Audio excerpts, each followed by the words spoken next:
All right, y'all, we got another Michael Jackson video we finna get into, dive right in and check out. Very interesting. Michael Jackson, he had an incredible, insane, work ethic, and he was a real, perfectionist, people used to say. So, he would dance all day. He would sing all day. He would just be locked in the studio, and he would really, hone in and try to perfect his craft. Like, he would literally spend hours just dancing and trying to perfect certain dance moves and everything. So we finna go ahead, get up into this. Hopefully they show some of the times where he was perfecting his craft, man. Let's get right into this. He was a real workaholic. Michael Jackson was a once-in-a-generation genius, but his work ethic, creative process, and advice is timeless. I don't care if the whole world is against you or tease you, and you're not gonna make it. Believe in yourself. Facts. I live by that same model. I don't care if the whole world is against you either.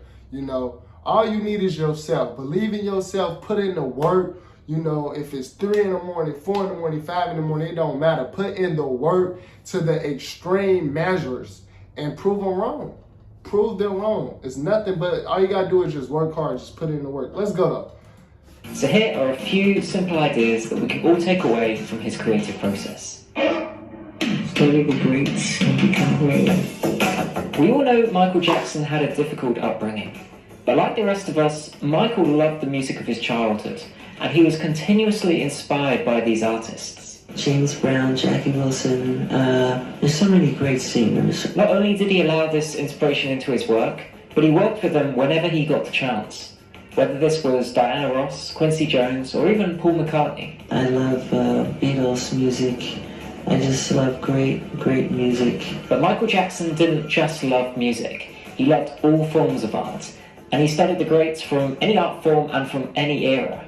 I'm a great fan of art. I love Michelangelo. If I had a chance to talk to him or read about him, I would want to know about what inspired him to become who he is, the anatomy of his craftsmanship. And he wasn't afraid to take what these great artists did and then interpret it into his own work. Take, for example, his moonwalk. As genius as it is, the idea for it didn't just fall out of the sky. It was likely inspired by Charlie Chaplin. People like Chaplin, I mean, God, how could you not admire his genius? He was the king of pathos. I mean, he knew how to set your heart, and he knew how to make you laugh and cry at the same time. I mean, he was the master of that. Michael Jackson understood that regardless of the art form and the era they're working in, great artists are always just trying to convey the human spirit through their art. If you're at the cutting edge of your chosen art form, the creative geniuses of that time may not have come along yet, but you can still study the greats of the past because the spirit of their work is the same for all great artists. In fact, his love for these great artists was so strong that his autobiography is dedicated to the dancer Fred Astaire, and it opens with 2 quotes from Thomas Edison and John Lennon. All this is to say, good artists copy, great artists steal. This doesn't mean trying to take credit. Talking about good artists copy, but great artists steal. That's crazy. That is crazy. For someone else's work, but it means trying to take the spirit of that work that you love and to put it into your own work. It's like taking the seeds of a beautiful flower and using that to plant something new. With any type of creation, you create what's inside of you. Subconsciously, what influences you. But how does this inspiration actually turn into something new? How do you write a song?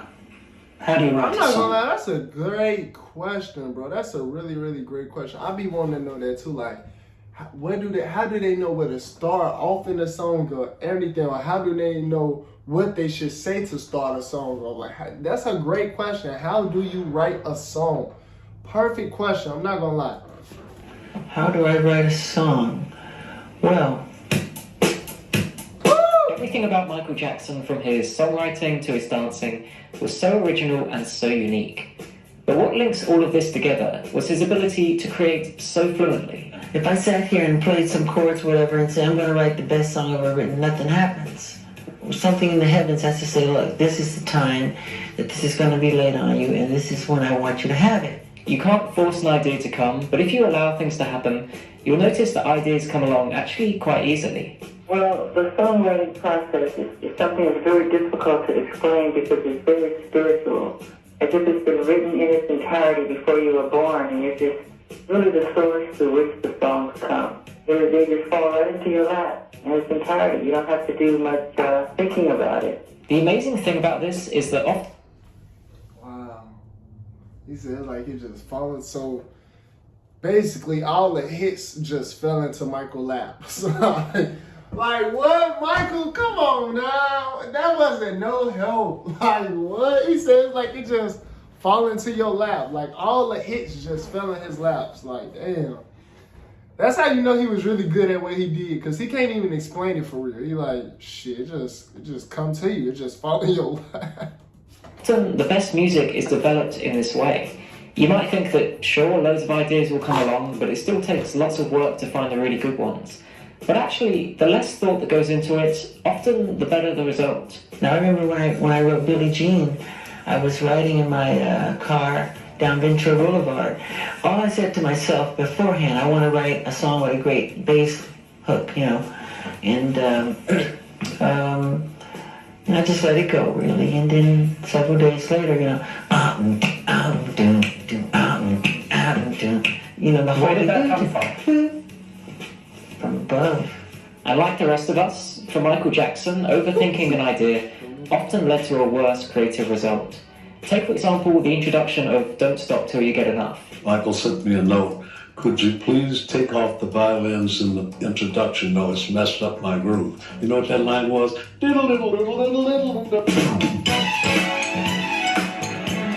He said take it off. Yeah. And you said, No way.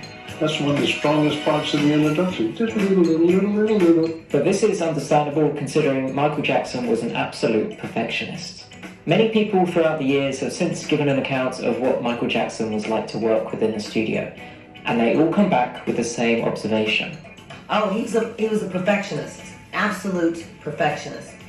And because he was that way, and the same thing with Quincy Jones, when you work with him, you really want to give him your best. You want to do the best you can do for him because he's giving you his best. Last year, I was Facts. fortunate enough to interview Bill Schnee, who worked as a live... That's that energy transferring and reciprocating. You feel when somebody giving you their best, so it make you want to go even harder and give them your best. Like that's nothing but reciprocating energy. Like you can feel it. engineer for Michael Jackson. Bill recorded a live show, and when Michael came back after to listen to the recording of the show, he insisted on recording his vocals again. And when Michael got there, I put him in my chair and hit play, and the thing started, and he said, turn my vocal off, turn my vocal off. I stopped the tape, and I said, Michael, you really should listen to your vocals. I mean, they're really gorgeous and near perfect. And he said, no, I want to make everything perfect. So where did this perfectionism come from?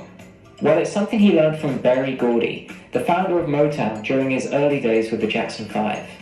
That's the way Motown did things in those days, because Berry insisted on perfection and attention to detail.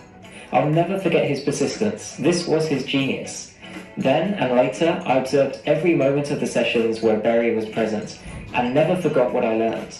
To this day, I use the same principles. I do believe deeply in perfection. I'm never satisfied. I'll cut a track or something. I come home and I say, no, that's not right. We got to do it over. That's not right. And you just go back and back and back. And then it's finally out. You say, darn it, I should have done this. I should have done it. It's number one on the chart. You're still screaming about what you should have done. It may seem like this ambition for perfection will be enough to drive him crazy. But actually, there's one final part to the puzzle, perhaps the most important of all. Michael Jackson was more than a musician, more than an entertainer. He was an innovator with so many different elements to his art. But he knew that just like the greats that he'd studied before, he'd also have to overcome adversity. You're not going to do it. You're not going to get anywhere. They laughed at the Wright brothers. They laughed at Thomas Edison. They laughed at Walt Disney. And even after decades of great work, he was still striving for something even greater. You ain't seen nothing yet.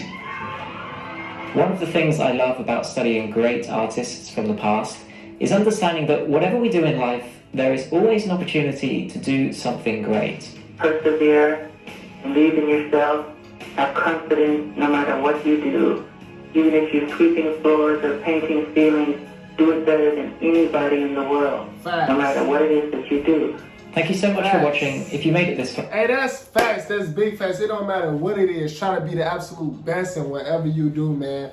from the GOAT himself, Michael Jackson, and I totally agree 1000%. With that being said, if you enjoyed watching this video with your boy Jamaro, man, hit the like button for me as well. Subscribe to the channel if you new so you don't miss no new video every time I drop a new video for y'all. And I'll see y'all later.